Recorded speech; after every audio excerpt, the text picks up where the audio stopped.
ડભોઈ નગરપાલિકાના હદ વિસ્તારમાં 4 ગામનો સમાવેશ કરવામાં આવતા ખેડૂતોએ વિરોધ કર્યો। વેગા, ગજાપુર, ટીંબી, તરસા સહિતના ગામનો સમાવેશ કરવા અંગેનો ઠરાવ કરવામાં આવ્યો। વડોદરા જિલ્લા કોંગ્રેસ પ્રમુખ જશપાલસિંહ પઢિયાર સહિત 700 જેટલા લોકોએ ભેગા થઈને વિરોધ નોંધાવ્યો। ડભોઈ એપીએમસીની સેવા સદન સુધી ખેડૂતોએ રેલી યોજી મામલતદારને આવેદન આપ્યું। ડભોઈ નગરપાલિકા શહેરી વિસ્તારમાં કોઈ સુવિધાઓ પૂરી પડાતી ન હોવાથી ગ્રામજનોએ પાલિકામાં જોડાવાનો વિરોધ કર્યો। ડભોઈ નગરપાલિકામાં જોડાવા ન ઈચ્છતા લોકોએ ભાજપ અને સ્થાનિક ધારાસભ્ય વિરુદ્ધ સૂત્રોચ્ચાર કર્યા હતા।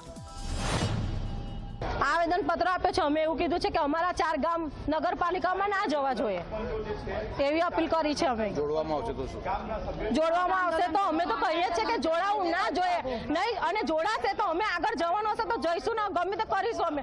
અને આ જો સમાવેશ કરશે તો ભાજપ સરકાર હવેથી આવે નહીં। જે દરખાસ્તને કારણે જો શહેરમાં જો ગામ આવરી લેવામાં આવશે તો 50% ટીપી પડશે, તો 50% ટીપી પડશે એટલે અમારી જમીનો કપાશે, એટલે મજૂરીનો સ્કોપ રહેશે નહીં। એના કારણે કે બીજી જગ્યા ઉપર બીજા ગામ કે જઈને એમને સ્થળાંતર થવું પડશે।